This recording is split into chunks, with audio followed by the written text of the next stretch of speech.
Bom dia. Bom dia a todos. Obrigada pelo convite. Nós já, mais ou menos, conversamos um pouco antes com os outros membros da mesa. Então, a ideia aqui é que eu vou fazer uma apresentação mais geral para introduzir o tema e depois cada um, então, vai detalhar mais alguma questão, tá? Bom, o primeiro ponto, em relação ao TPP, quer dizer, a mensagem que eu quero passar, que a questão não é simplesmente o problema do TPP. O que o TPP levanta são questões fundamentais para o debate da estratégia da política de comércio exterior brasileira. A gente não deve se fixar na ameaça TPP, mas, ao contrário, na ameaça que vem da nossa própria falta de rumo em relação à nossa política. Bom, em termos gerais, os desafios do Brasil que têm sido suscitados no debate sobre o comércio mundial, um é a pequena participação do Brasil nas exportações mundiais. A gente pega entre 2000 e 2013, essa participação aumentou de 0,9 para 1,3, mas isso é devido exclusivamente ao aumento da participação da agricultura, porque em termos das exportações de manufatura, o Brasil, desde a década de 80, não consegue ultrapassar, não chegar nunca nem a 1% da explicação das exportações de manufaturas no mercado mundial. Então, a gente tem um problema que é mais de caráter estrutural, né? O fim, esse é o primeiro desafio. O segundo desafio é o fim do preço das commodities, né, da alta do boom do preço das commodities, que deixou, vamos dizer, claro, um problema de falta de competitividade das nossas manufaturas, que já vem se arrastando há muito tempo. Esse problema de falta de competitividade não é um problema conjuntural, é um problema estrutural que a economia brasileira vem adiando sempre essas reformas, né? O outro ponto, que é o desafio que traz mais essa discussão em relação ao TPP, são os impasses na Organização Mundial de Comércio, alguma percepção de alguns que o Brasil jogou errado, enfim, eu acho que não é bem por aí, mas é dado o impasse na OMC, o tema das cadeias globais de valor, o que tem levado para alguns a pergunta: o Brasil está isolado? Bom, o que é rapidamente o Acordo Transpacífico, né? Foi no dia 5, o Acordo Transpacífico ele começa, na realidade, antes de um acordo menor, depois foram incorporando outros países, foi assinado em 5 de outubro de 2015, né? E vamos deixar claro, o acordo não está em vigor, ele ainda depende da aprovação do Congresso, dos Estados Unidos, né? Cada país tem uma sistemática de aprovação desse acordo não é unanimidade nas sociedades, né, de cada um desses países, ele tem muito mais resistência, em alguns países mais, em outros menos. Esses são os membros que fazem parte do acordo, né? Lembrando que, na realidade, se a gente olha do ponto de vista dos Estados Unidos, os Estados Unidos já têm vários acordos com muitos desses países, tá? Os Estados Unidos já têm acordo com a Austrália, com o Canadá, com o Chile, com Singapura, tá? Com o México, né? Com o Peru, enfim, o impacto do acordo, de certa forma, ele é suavizado sobre esses aspectos. A importância desses países, eles representam 40% do PIB mundial, né? Só que desses 40%, somente os Estados Unidos já é 22%. E uma coisa importante, quando a gente fala acordo de comércio, rapidinho, acordos são assinados entre Estados, né? O acordo não é uma coisa de negócio, simplesmente. O acordo é uma decisão política. E, nesse sentido, as motivações têm que ser muito claras por que da assinatura dos acordos, né? Não vou entrar aqui nesse debate. No caso, do ponto de vista, tem uma enorme discussão da importância da motivação a questão da China, né, como uma forma de barrar um pouco a questão da China na área do Pacífico, multilateralismo, etc. Tá? O que eu já falei representa 40% e 30% das importações mundiais. O que é sempre importante lembrar é que esse acordo é pouco sobre acesso a mercado e mais sobre regras. Eu acho que a Vera vai falar um pouco sobre isso. Na realidade, primeiro que as tarifas no mundo têm sido baixas. A gente não tem um acordo, esse acordo não é um acordo transparente, né? O texto do acordo só parece ser divulgado lá para novembro. Mas os Estados Unidos, que sabem fazer muito bem, fazem muito bem o STR, né? A divulgação de seus acordos, já colocou dentro do site do STR, inclusive para ganhar apoio dos congressistas, ele dividiu por cada estado americano o que em cada estado vai ganhar em termos de acesso a mercado, em termos de produto. né? Então, você ali tem pelo menos uma primeira visão do que vai ser os ganhos para os estados americanos. Não é eliminação, muitas vezes, total de tarifa, mas são reduções importantes na área tarifária. Agora, o que é fundamental nesse acordo é a questão das regras, né? E as regras aqui, isso que é importante ficar claro para todo mundo, é um jogo, como os americanos falam, de level playing field, quer dizer, eu quero é harmonizar regras, tá? E aí você tem regras, barreiras fitossanitárias, tem regras técnicas, tem uma série de regras que estão sendo discutidas, porque no comércio internacional, cada vez mais importante são as regras, muito mais do que o tema tarifário. Aqui no Brasil pode ser que a gente esteja um pouquinho atrasado, porque no Brasil, como as nossas tarifas em relação a outros países ainda são relativamente altas em alguns setores, né? Ainda mais se a gente olhar outras medidas de proteção, a gente se fixa muito na questão das tarifas, mas a gente tem que começar a discutir questões de barreiras e regras têm a ver, saem das suas políticas domésticas e por isso não são tão fáceis de serem negociadas, porque elas expressam também os valores de cada sociedade, né? Então, esse tema é extremamente importante. O acordo transpacífico, isso que é interessante, porque você fez um primeiro acordo grande, onde você incorpora o Japão, nessa que é a grande... Japão e Estados Unidos, onde você vai discutir temas de empresas estatais, que é importante nessa área. Tem o tema da internet livre, as regras de origem, elas são mais propícias para dentro somente daquela região. Tem cláusulas trabalhistas e os americanos dão um peso enorme a esse tema, exatamente porque a gente sabe que tem vários países na Ásia, né, que do ponto de vista, principalmente dos sindicatos americanos, consideram que eles não são... obedece exatamente essa regra, então você tem que olhar quais são as regras que estão lá, regras ambientais, né? E tem o mecanismo de solução de disputas, que é a grande controvérsia. Nenhum governo brasileiro jamais aceitou, facilmente isso tinha um pouco de discussão na aula, essa ideia desse mecanismo, que é o mecanismo em que o setor privado pode acionar o Estado, né? É interessante que nesse acordo, estava comentando com a Vera, isso saiu mais ou menos ali, tem o Joseph Stiglitz, né, e saiu de outros, que, por exemplo, a indústria de tabaco caiu fora desse mecanismo. Por quê? Porque existem, quando os países, só para os senhores entenderem, por exemplo, meu país não bota nenhuma figurinha atrás no maço de cigarro dizendo que faz mal. Se eu começar a colocar hoje essa figurinha dentro dos meus maços de cigarro, uma empresa... uma indústria de cigarro americano ou de qualquer outro país pode reclamar dizendo que eu estou afetando a sua lucratividade, né? Então, esse tipo de disputa, que é uma coisa muito sensível nesses acordos, e, naturalmente, os países, à medida, eles fazem algumas salvaguardas em relação a isso, tá? E tem o tema da propriedade intelectual. Então, quando a gente pensa o acordo TPP, né, ele realmente é um acordo, e ele é extremamente interessante, mas é um acordo que espelha, vamos dizer, os interesses, né, negociados, principalmente entre os Estados Unidos e parte do Japão, das normas, porque, vamos dizer, o contencioso no comércio internacional agora o que são as normas, que normas essas internacionais são importantes para o comércio mundial. E aí sim eu acho que nós estamos isolados, tá? Questões para o Brasil. Tá? Primeiro, impacto no comércio, né? Esses países representam 24% das exportações brasileiras, não é muita coisa, sendo que somente 12% já é os Estados Unidos. Tá? E representam, em termos de manufatura, 32% das exportações de manufaturas brasileiras, e, novamente, aí o grande mercado, novamente, é os Estados Unidos. Então, em termos de impacto, vamos dizer, o grande impacto que a gente teria seria mais em relação aos Estados Unidos, mas aí sim, através de facilitações de comércio que o acordo traz, entrada do México também nessa região do Pacífico, pode afetar de alguma forma as manufaturas brasileiras. Tá? Para o Brasil, então essa primeira questão eu diria que não é a principal.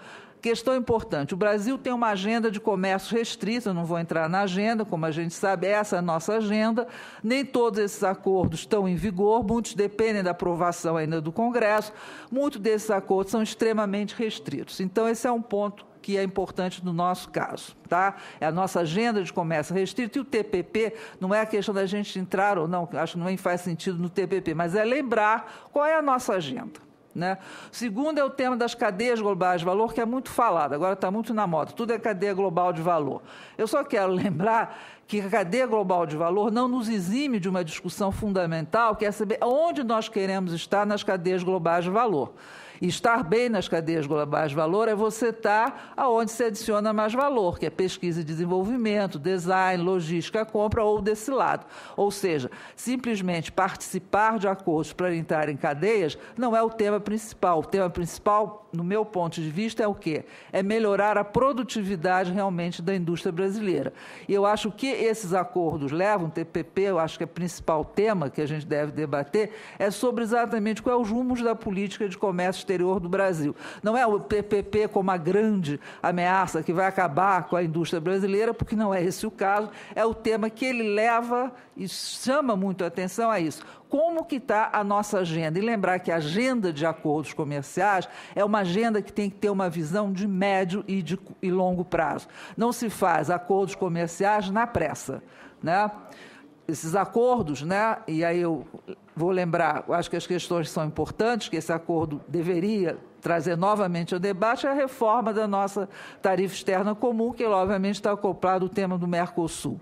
O segundo tema é da abertura comercial. Acho que se fala muito a questão de acordo, no caso brasileiro, que é uma forma indireta de você trazer novamente para a mesa de debate no Brasil o tema da reforma da política tarifária. Só para lembrar os senhores, no Brasil a gente usa muito instrumentos de isenção tarifária, que é o ex-tarifário sobre bens de capital, que, no fundo, se você for olhar, grande parte da nossa pauta, principalmente bens de capital e equipamento, já entra tudo no Brasil com tarifa zero. Então, por que não ser mais realista, né? E realmente olhar como é que nós estamos trabalhando com nossas tarifas e fazer uma reforma que essa sim é importante, tá? Além disso, você tem a agenda da competitividade, né, reformas micro e institucionais para poder melhorar a produtividade. O governo lançou esse Plano Nacional de Exportação esse ano, mas ele, na realidade, é uma lista de países e produtos. Eu acho que falta elaborar uma estratégia e um planejamento. Uma coisa que sempre me preocupa no caso brasileiro, e não é só o Brasil, vários países da América Latina, você assina o acordo para depois pensar o que vai fazer, como foi o caso do Mercosul. O Mercosul, que era para criar o mercado comum, é um tratado de 30 páginas. Ninguém cria um mercado comum com um tratado de 30 páginas. Se você vai olhar esses acordos que os Estados Unidos fazem e negociam, você demora anos negociando, na hora que você assina, está tudo lá, né? Então, tem 300 páginas, o acordo tem 500 páginas, mas a negociação tem que ser prévia, ou seja, a sociedade tem que saber o que ela quer, né? O acordo deve espelhar um balanço, pelo menos, dos interesses dos diferentes setores da sociedade, que é levado através, né, do governo em determinado momento, né? Então, eu acho que esses acordos também nos fazem lembrar isso. A gente não sabe, de alguma maneira, fazer acordo. E isso depende, obviamente, da conjugação de todos os setores da sociedade. Eu estava lembrando, depende do Itamaraty, depende do MIDIC, lembrei do Congresso, depende do quê? Das pessoas saberem se organizar para expressar os seus interesses. E isso que eu acho que os americanos eles fazem de uma forma extremamente competente. O TPP, para muitos, espelha exatamente o interesse das grandes empresas multinacionais americanas. Isso não é certo ou errado, eles sabem fazer isso. Então, eu acho que uma lição também que a gente deve lembrar desse acordo é isso, tá? Então, eu acho que o meu ponto aqui do TPP, eu quero dizer o que ele vai afetar especificamente, né? E tem texto, tem vários pontos específicos, mas o que eu acho que essa proliferação de acordos deve suscitar, né, uma coisa que eu me lembro. Houve na ALCA, porque a ALCA era uma ameaça para alguns, então levou que o Itamaraty, houvesse outros setores, né? Eu participei naquela época um grande seminário que teve no Congresso, né, a primeira vez o Congresso fez um grande seminário sobre política externa, era sobre algo. Então, acho que a gente está no momento, novamente, de refletir, né, sobre o que é essa nossa agenda de acordo, e não somente com medo de ameaça, mas propositiva na realidade, né? Infelizmente, se a gente olha os acordos, o Brasil tem até receio de fazer acordos amplos aqui com os vizinhos, né? Nossos acordos só são quase sobre mercadoria, né? Então, se a gente tem que aprender a saber negociar normas, que é complicado porque significa discutir as nossas regulações domésticas. Mas se a gente não tem propostas para isso, se no final todo mundo fizer acordo, a gente vai ter que aceitar o que o mundo nos oferece sem ter antes pensado o que nós realmente queremos. Basicamente é isso. Obrigado. Muito obrigado, professora. Agora tem a palavra a professora Vera Tortensen. Senador, é um prazer. Liga. Prazer estar de novo aqui na casa, discutindo um assunto tão importante quanto as implicações do TPP no Brasil. Eu tenho uma apresentação, vamos ver se a gente consegue chegar nela. É uma... Pronto. Eu sou uma professora veterana e acho que algumas imagens vendem mais do que muitas palavras. Desculpe, saiu do arranjo. O Brasil hoje vive um momento seríssimo de estar correndo atrás dos bondes da história. Esses bondes eu vou definir como aqueles em que o comércio nacional está vivendo, certo? No momento atual, temos uma crise política que o lado da outra está gerando, ou uma gerando a outra, uma grande crise econômica, e o quadro é claro do isolamento do Brasil no contexto internacional, certo? Eu acabo de retornar, ontem à noite eu voltei de Abu Dhabi, de uma reunião do World Economic Forum sobre os desafios do comércio, aliás, não, dos desafios do mundo, né, do momento atual, onde professores do mundo inteiro, políticos, não é o de Davos, é o que é o think tank. E a grande tema era os mega-acordos, esse é o grande tema, e ficou muito claro a posição de isolamento do Brasil. Todos perguntavam como é que está a situação do Brasil e para onde o Brasil vai. Bom, como então fazer o Brasil se reinserir no mundo? Que mudanças são necessárias? Muito rapidamente, o modelo atual, senador, esse é o meu problema de uma professora veterana, é que a definição atual, quer dizer, o modelo que se usa hoje, de que o Brasil deve se voltar para a América do Sul e África, é um modelo que está totalmente esgotado. O mundo já não pensa assim e o Brasil continua a insistir nessas duas teclas, certo? Movimentos tímidos de aproximação com os países envolvidos. Hoje, os Estados Unidos não representa mais mal nenhum, não é o diabo do mundo. A Europa não é o começo de todo o mal. E hoje, de novo, o que nós temos é como o Brasil se estivesse se atirando no colo da China. E, de novo, a China também é um país, como todos eles, que defende os seus interesses, não vão ser nem um pouco bondosos com o Brasil, certo? E, de novo, uma política de câmbio que eu volto pouco estável. O momento, então, exige uma resposta contundente, que é uma maneira de você tirar o Brasil desta fase é olhar com carinho para a política de comércio externo, coisa que o Brasil não está fazendo. O quadro é delicado e a proposta, então, é relançar essa economia pela política de comércio externo de forma agressiva. E isso depende, sim, do que é esta casa, certo? Quais são os grandes desafios que o Brasil tem que enfrentar? O primeiro é a multiplicação dos acordos. O Brasil e o Mercosul, por conta do Mercosul ou por causa do Mercosul, ficou num momento totalmente isolado, não quer fazer acordo e mais.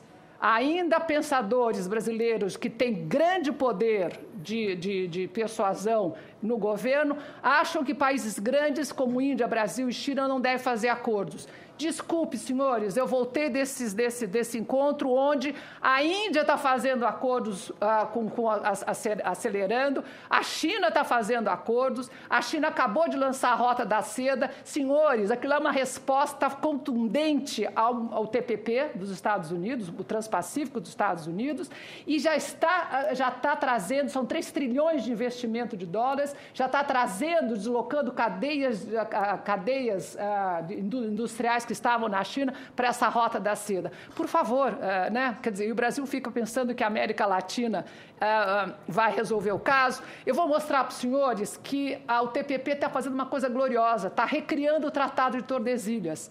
A América do Sul, do Pacífico, já disse tchau para o Brasil e ainda o Brasil não viu.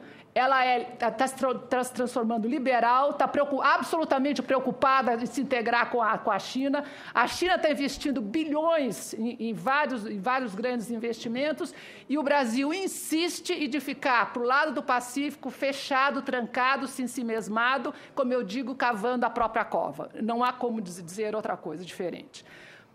O problema da lógica da produção que mudou, a lógica desse meu encontro é assim: qual é a Organização Mundial do Comércio que nós queremos para apoiar as cadeias globais de valor? Pior, mais do que isso, o que os senhores pensam que é o Transpacífico, o Transatlântico, os grandes megas? São exatamente acordos preferenciais que estão sendo feitos para apoiar as cadeias de produção globais, certo? E o Brasil está lá no pé da curva, absolutamente longe e achando que isso aí não é importante, que tem que produzir tudo, tem que se mesmar e mais do que isso, mantém tarifa, senhores, que não a tarifa só nominal é alta, a tarifa realmente, que quando você soma todas essas tarifas juntas e você coloca este dado, você mostra que as tarifas são absolutamente proibitivas, né? Bom, mais alguns. Vamos ver, então, como é que ficam os 3 grandes desafios. O mundo cheio de acordos, e aí o mais importante é que o Brasil, a vida inteira, OMC, OMC, OMC, eu tive essa excelente oportunidade de ficar lá 20 anos da minha vida. Senhores, a OMC hoje é importante, é o tribunal baseado em regras tão velhas. E o porquê que a OMC está parada? Porque os Estados Unidos simplesmente tirou a bola do jogo. Falou assim, não quero mais, o que eu vou fazer agora? As regras que eu quero, eu vou fazer no Transpacífico, vou fazer no Transatlântico, e Brasil, outros países, que se vocês quiserem, vocês venham, então me dêem alguma coisa para conhecer do que eu quero, qual é a proposta que eu vou fazer. Então, senhores, o que o Brasil quer na OMC é agricultura. A agricultura, com as leis que estão nos Estados Unidos, da Europa, e a Índia se protegendo e a China subsidiando, nós só vamos conseguir com uma série de bons painéis. Aí, senador, não tem jeito. O Itamaraty tem que se transformar num grande contencioso e buscar o espaço que o Brasil quer via painéis, porque não vai conseguir nada via negociação. Acabei de chegar de Genebra, vou para lá de novo a semana que vem. O pacote que vai sair é muito pequenininho e a grande pergunta é para o dia 2 de janeiro do ano que vem. Se vai ter ou qual vai ser a OMC que se quer. E o Brasil está lá insistindo na OMC, que sim, é importante, está lá, é o tribunal, baseado em regras velhas, porque as regras novas estão nos mega, certo? Vamos lá. Esse é um quadro clássico que mostra a loucura dos acordos preferenciais, todo mundo fazendo acordos preferenciais, certo? E aí a pergunta é, o que tem atrás dos mega acordos? Não são mais, senhores, acordo de tarifa, onde você negocia tarifa com tarifa. São acordos de regras, acordos de convergência regulatória, palavra que não existia no nosso vocabulário de que está no comércio internacional. O que é convergência regulatória? É que as pessoas que fazem o acordo fazem as regras, compatibilizam as regras. E aí você, com isso, para os excluídos, você está vivendo realmente em barreiras, novas barreiras de regras. Por exemplo, barreira técnica, barreira fitossanitária. Hoje a novidade é padrão privado. Os países fazem acordos preferenciais, acertam entre eles essas regras. Aí eu quero ver o Itamaraty aprendendo, em vez de negociar tarifa, negociar como é que vai ser a quantidade de produto cancerígeno que pode ter no terno, qual é a quantidade de alergênico que vai ter no produtos alimentícios. Quer dizer, no fundo, né, não basta fazer uma cláusula geral, você tem que dizer, olha, neste acordo eu quero pelo menos 20 laboratórios brasileiros que possam certificar e exportar sem ter que ser certificado pelo laboratório do outro lado. Quer dizer, uma mentalidade completamente diferente da mentalidade antiga, certo? As regras, então, como a Lia já falou, o que acontece, então, com os mega acordos? Os valores, prestem atenção, o TPP, o número de países, veja que tem países que estão nos dois, e atenção, não é só o Transpacífico, o Transatlântico, que são liderados, resposta do americano contra a China. A China não está parada, ela está fazendo o famoso RCEP, que é um acordo de cooperação econômica. Com a Índia, China e Índia estão se entendendo. Muito bem. Vejam que quadro simpático, de novo as imagens. Parecem poucos acordos. Estou falando muito longe. Vejam o TPP, os acordos que estão envolvendo, encruzado o Transpacífico, e vejam, antes disso, vejam então o acordo da China, tá?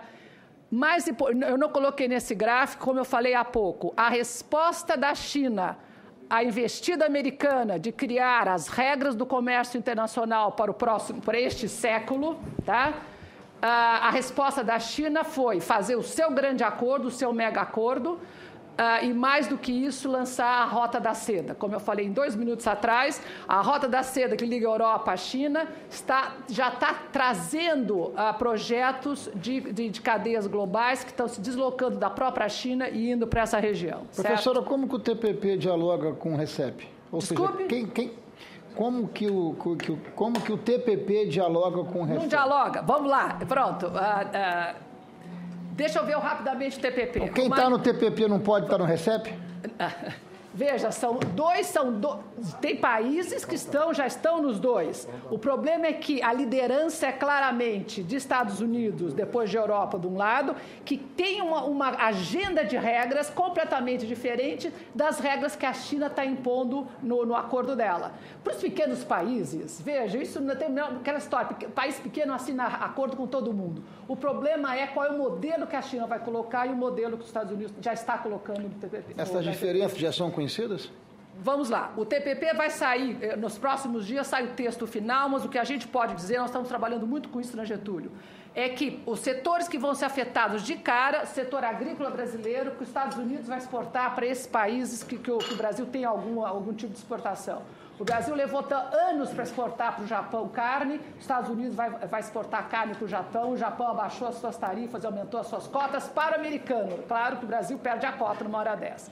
O setor têxtil que estava esforço danado para exportar para os Estados Unidos, a regra de origem para o setor têxtil é de 3 saltos, fio, tecido e confecção. Com isso, o Brasil perde espaço nos Estados Unidos, porque aí entra os outros países. O que eu estou falando é absolutamente igual para o conceito da América do Sul, do Pacífico. O senador Tassi chegou depois, eu estava explicando que o TPP, como eu digo, recriou o Tordesilhas com uma competência fantástica, né? O Brasil está brigando, acha que a América do Sul é a sua prioridade, já foi. O América do Sul, com o que eu encontro, está muito mais preocupada em se aliar à Ásia, está casada com os Estados Unidos, já está separada pela Aliança do Pacífico, né, do que seria do Mercosul, e está preocupadíssima em receber investimento da China, certo? Enquanto que o Mercosul continua fechado e cada vez se enterrando um pouquinho mais a sua cabeça o de avestruz no buraco, né? O que está acontecendo? Veja, de novo, a China, grande exportador, claro que vai exportar para outra loucura que existe, a chamada regra de origem. O Mercosul defende regra de origem de 60%, a LAD é de 50%. Atenção, o TPP baixou, é 40% em média de valor agregado. Quer dizer, por quê? Por que essa proteção está acabando? Porque a lógica qual é? A lógica de cadeias globais de valor. Então, ninguém pode pensar em inserir um país em cadeias globais de valor com tarifas altas como nós temos e com simplesmente achando que com falta de regras, com falta de infraestrutura, etc. Quer dizer, não tem como. Ou o Brasil unilateralmente abaixa suas tarifas e liberaliza a regra de origem, ou vai ficar isolado das cadeias também. Deixa eu falar algumas coisas importantes. Propriedade intelectual. Neste acordo do TPP, se alargou o período de segredo, de sigilo das informações, ou seja, o genérico vai demorar mais tempo para ser conseguido, certo? Os Estados Unidos queriam 12 anos, mas conseguiram deixar entre 5 e 8 anos. Toda a parte de economia digital é o seguinte: qualquer país desses pode, via internet, importar produtos sem tarifa de qualquer outro país do grupo. Quer dizer, uma novidade no comércio internacional. Atenção, meio ambiente, todo mundo conhece, padrão trabalhista. Atenção, cláusulas anticorrupção. Pela primeira vez na vida, você tem no acordo uma cláusula de anticorrupção, seguindo a ONU, a Convenção da ONU de Anticorrupção. E atenção, todos esses temas, todos, estão debaixo do mecanismo de solução de controvérsia, ou seja, o mecanismo do próprio acordo vai permitir com que as partes tenham conflitos, resolvam nesse próprio fórum, certo? Nós estamos trabalhando no Getúlio justamente para entrar em detalhes nesse item. E o último item que ficou escondidinho lá embaixo, que saiu da linha, é um acordo que vai ter paralelo, um side agreement, que está sendo exigido sobre uma cláusula de câmbio. Ou seja, se o Japão, por acaso, começou a desvalorizar em relação aos outros 12 países, você tem uma cláusula que pede para o FMI intervir, pelo menos é a informação que se tem, e depois algum tipo de compensação ou de penalidade seria imposto. Tá? Quer dizer que eu vi nessa casa, senador, discutir cláusula de câmbio há anos atrás, e é o assunto que os países ricos não deixam entrar na OMC, o Brasil tem levantado esse tema, mas agora entra pelo acordo, pela primeira vez se fala abertamente, num acordo paralelo, que a senadora Hillary Clinton falou que se não tiver, ela não apoia o acordo. Quer dizer, câmbio e manipulação de câmbio são dois temas importantes. Bom, voltando rapidamente, eu não vou perdendo tempo com isso, a Getúlio fez milhões de simulações, vale pelo que vale, mas é importante ter. Se nós fizermos acordo com os Estados Unidos e Europa, as exportações vão crescer, mas as importações vão crescer mais ainda. Fizemos casamento do Brasil com tudo que é país possível e imaginário. E atenção, estamos colocando nas simulações barreiras não tarifárias. Não adianta a gente só falar em barreira tarifária. A tarifa já era. Como eu digo, o câmbio come. O importante são como é que você consegue transformar essas barreiras não tarifárias em números, e esses dados foram feitos entre Estados Unidos e Europa. Então, vejam, senhores, como já você tem técnicas econométricas para calcular o valor de barreiras não tarifárias. E aí, senhores, vejam o efeito do TTIP, que é o transatlântico, que está mais próximo da gente do que o transpacífico. Veja o TTIP com a redução, cenário ambicioso de 100% de redução tarifária. Os senhores vão me dizer, mas, Vera, exportação e importação caiu pouquinho. Veja as segundas duas blocos, introduzindo barreira não tarifária, vejam que o valor é muito mais significativo em relação a exportações e importações, em relação a PIB também, tá? Aí a gente faz o cenário heróico, não é? E se o Brasil entrasse? Se o Brasil entrasse, senhores, nós temos também com vários cenários a inversão. O Brasil passa a exportar e a importação é muito mais contida. Nós fizemos também o impacto do TTIP-TPP para os países dos BRICS e temos agora, olha, aí sim o TPP, com esse cenário de barreiras não tarifárias, veja que os números são significativos. Aqui, em termos de PIB, o senhor sabe que 1% de queda de PIB é uma tragédia em termos de desemprego, certo? E aí os dados estão em torno de 2%, certo? Continuando, como eu disse, a Getúlio tem 500 mil simulações, nós temos um centro coordenado por 3 professores da Getúlio e essas simulações estão sendo feitas pelo professor Lucas Ferraz. Consequências para o Brasil está totalmente fora desses acordos, está isolado e está pensando apenas, vejam, a própria China conseguiu também outro milagre, né? Está acabando com o Mercosul, porque está fazendo acordos sigilosos com a gente, com a China, sigilosos com o Brasil, sendo que nenhuma das partes sabe o que está acontecendo, tá? China está retraçando, então, o novo Tordesilhas. Aí vamos para o Brasil, como já foi falado, o Brasil não tem acordos. Agora, olha a América do Sul, que é a região de expansão do Brasil. Olha só a quantidade de acordos que o Chile tem, que o México tem, que o Peru tem. Aonde que o Brasil, a América do Sul, é a região de influência do Brasil? Já foi, tá? Os pífios acordos que o Brasil tem, e agora eu acho esse gráfico, senador, maravilhoso. É o mundo fugindo do Brasil. É o mundo fugindo do Brasil. Tá? Temos aqui acordos, o acordo do Mercosul são mínimos, e vocês estão vendo aqui, isso aí, a fim da aula, acabou a aula, os países todos da América do Pacífico fugindo do Brasil. Por favor, Brasil, acorde. Né? Professora, a senhora pode explicar melhor esse mapa com um pouquinho mais de calma? Eu posso. É o mundo que fugiu do Brasil ou é o Brasil que fugiu do mundo? Pelas suas opções de escolha. Senador, é isso aí. Pronto. O Brasil, de novo... O que significa o azul, vermelho, amarelo, verde? Quer dizer, são os acordos que os países o Peru tem, tá vendo? O Chile tem mais de 50 acordos, o Peru tá se abrindo. Isso aqui são só os acordos da América do Sul. O que eu acho glorioso nesse gráfico, não fui eu que fiz, sou uma professora americana, dizendo, mas o Mercosul está isolado, realmente está isolado. Mas todos esses países têm acordo com o Brasil? Hã?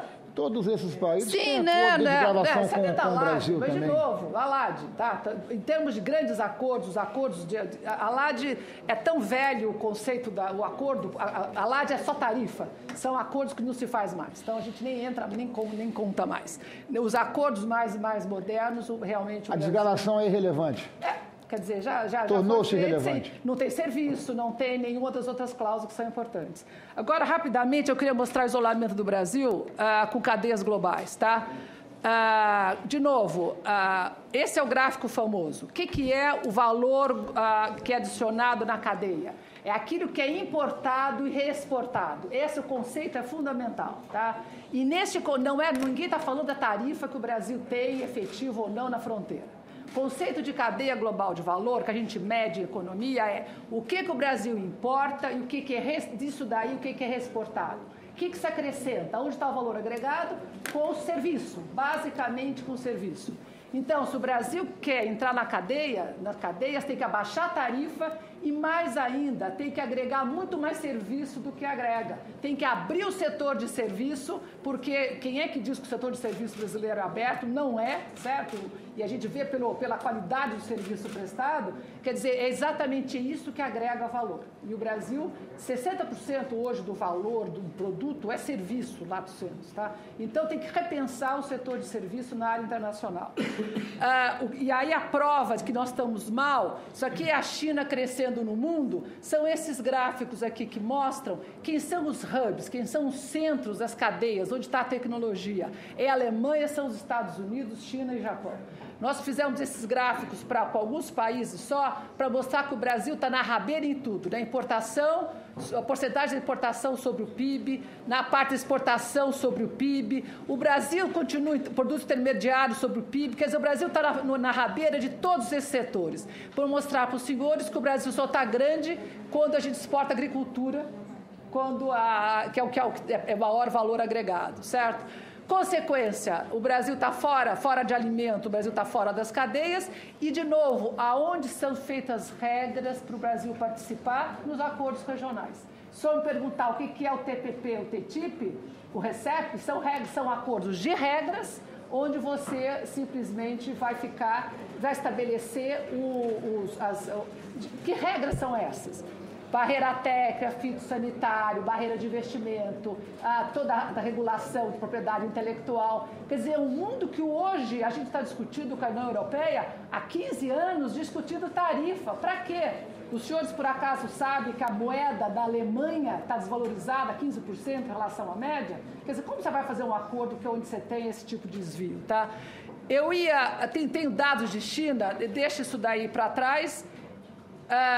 Como eu falo, cuidado com o câmbio. Pronto, essas aqui são as famosas serpentes, né, da Vera. O que é isso daí? A Getúlio faz, desculpa, saiu de foco. Nós fazemos o que todo mundo devia estar fazendo. Calcule, por favor, o desalinhamento cambial em relação à cesta de moedas do mundo. É isso que é o direito especial do saque, é isso que tem que ser feito. Ao longo do tempo, isso daí pode ser medido e a gente vê em amarelo lá, dona Alemanha. Atenção, o euro é uma moeda de um acordo. No entanto, existe desalinhamento da Alemanha, da França, de Portugal e de Espanha. São todos diferentes, tá? E o resultado que é que a Alemanha hoje está desvalorizada 15% em relação ao resto da Europa. Eu tenho recebido uma série de visitas de pessoas interessadas em trabalhar com isso. Ou seja, a Alemanha está desvalorizada, está subsidiando a sua exportação. Bom, moral da história, senador, eu termino. De novo, o que tem para dizer, e aqui, olha lá, o meu lindo, os 3 bondes da história, o Brasil está perdendo os 3 grandes bondes da história. O primeiro, não tem acordos preferenciais significativos, que são os acordos que preparam as regras do comércio do futuro. Está fora das cadeias globais de valor, porque está fora dos acordos, porque está com tarifa alta, porque está com regra de origens absolutamente exorbitantes, etc. E o terceiro grande bonde que o Brasil perdeu é que, como é uma consequência do outro, o Brasil se transformou num rule taker. ele é o tomador das regras de comércio internacional, ele já não faz mais regra nenhuma, porque só tem um jeito de fazer regra, é participar de acordo. Se ele não a China não recebe, o que os senhores acham que a China está fazendo? A China é muito interessante, ela não quer criar barreira para ela quer exportar. Ela quer exportar e ela quer, a história dela é tirar qualquer tipo de custo mais alto. Tá? Então, de novo, se o Brasil quer participar, e com isso eu acabo, transformar o comércio internacional numa alavanca para tirar o Brasil do buraco econômico que se meteu, né? Uma maneira de você reativar a economia, que está... Senhores, enquanto o país briga, faz a sua grande guerra política atual, a economia está se esvaindo, está murchando. Não há economia que resista a uma crise dessa por tanto tempo. E o próximo sinal, que é uma grande crise de balanço de pagamento e aquela tragédia que nós já vivemos no passado. Quer dizer, a política comercial é importante porque é uma maneira de sair dessa crise. Mas, de novo, sem um ambiente propício, não há santo que ajude, como eu digo. Obrigada. Muito obrigado, professor.